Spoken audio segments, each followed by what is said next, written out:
The U.S. federal government's debt load hit another milestone this month. It's now a record $22 trillion in nominal terms. That's $67,000 for every man, woman and child living in the U.S., and it's up $2 trillion since President Donald Trump took office in 2017. For comparison, U.S. debt is more than the total size of the United States' $20 trillion economy and equivalent to the gross domestic products of China, Japan and Germany combined. This hefty sum is a reflection of the large annual budget deficits that the federal government has run, pretty much continuously, since 1931. Prior to that, surpluses were much more common, apart from the years following the Civil War. With another round of anxiety-causing debt ceiling debates likely to return in the coming months, like other economists, I believe it is worth asking whether we should even care about the size of government debt. Default isn't imminent. First of all, it's important to note current U.S. debt levels do not indicate any risk of imminent default. As long as the U.S. federal government remains an ongoing concern, fiscal institutions are strong and effective, taxing authority is maintained and the long-run productive capacity of the nation's economy is secure, there is no economic reason to fear default on the nation's debt. Political reasons, such as debt ceiling mischief, are another matter. To remain solvent and ultimately pay what it owes, the U.S. Treasury, which sells notes and bonds to investors to raise money to finance the budget deficit, needs only to balance its books over the long run, rather than over an arbitrary unit of time like a year. Historically low interest rates on government debt suggest that bond market participants agree with this view and are not afraid of a sovereign debt default in the U.S. Indeed, with these low rates, sufficient economic growth can allow the government to borrow indefinitely. Why it's irrelevant? Although $22 trillion is a large number, it is essentially irrelevant to proper thinking about the economic role of the U.S. government or about responsible fiscal policy. Government debt simply reflects the timing of taxes. Higher spending levels today require more borrowing, and a larger debt, as long as the taxes needed to pay for those expenditures are pushed into the future. But regardless of when taxes are collected, what ultimately matters is the quantity of the economy's scarce resources the federal government commands and controls, and how those resources are used, which essentially depend on the level and composition of government spending.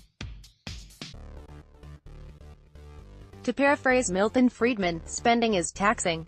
In short, government debt can be a bad indicator of the stance of fiscal policy or its burden on the private sector. The government can be wildly intrusive in the economy and thus a hindrance to growth and welfare even if its debt is low. For example, Venezuela's sovereign debt was only 23% of its GDP in 2017, yet its economy has been in turmoil for several years. Or it can effectively manage spending to promote welfare even if its debt is high. In 1945, the U.S. debt-to-GDP ratio was 120% in 1945, immediately after the government mobilized the economy to win World War II. High debt should not prevent the government from spending on worthwhile public endeavors. And low debt does not prove that the level or composition of government spending is appropriate. The real burden to worry about yet, the $22 trillion on balance sheet debt, is likely to woefully underestimate the federal government's true liabilities and its potential demand on the economy's resources. The national debt is the government's formal commitment to repay its creditors. Uncle Sam has many other commitments for future spending that are not on the books, so-called off-balance sheet liabilities. Such liabilities do not show up in standard debt measures. While these commitments are different in nature from the promise to pay back previously borrowed funds, they are nonetheless a potentially large burden on taxpayers, and surely a governmental imposition on the economy. These commitments arise from implicit and explicit federal loan guarantees that support housing and education policy, from deposit insurance and Federal Reserve actions that attempt to promote a stable financial system, and from commitments to the elderly and poor through Social Security, pension guarantees and Medicare and Medicaid. Economist Jim Hamilton has recently estimated that such off-balance sheet liabilities could exceed $70 trillion, more than 3 times the current value of outstanding Treasury securities. The biggest share of that, or about a third, is Medicare.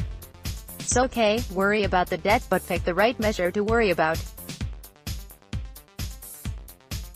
How to get a good night's sleep. But if excessive government debt burdens on future generations keep you up at night, there's a simple solution. Buy Treasury securities with the money saved from low current taxes and bequeath those securities to your kids. They can use the principal and interest to pay off high future taxes, with no ultimate effect on their net wealth or well-being.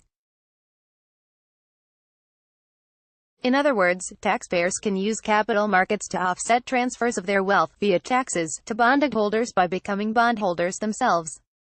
In aggregate, as long as private saving rises with government borrowing, and it is plausible to assume that it will if people feel the need to save to pay higher future taxes, the latter need not crowd out borrowing for productive activity by the private sector. And then, worrying about the federal debt won't keep you from a good night's sleep. William D. Lostropes is an economics professor at the University of Georgia. This was first published on The Conversation, Why the $22 trillion National Debt Doesn't Matter. Here's what you should worry about instead.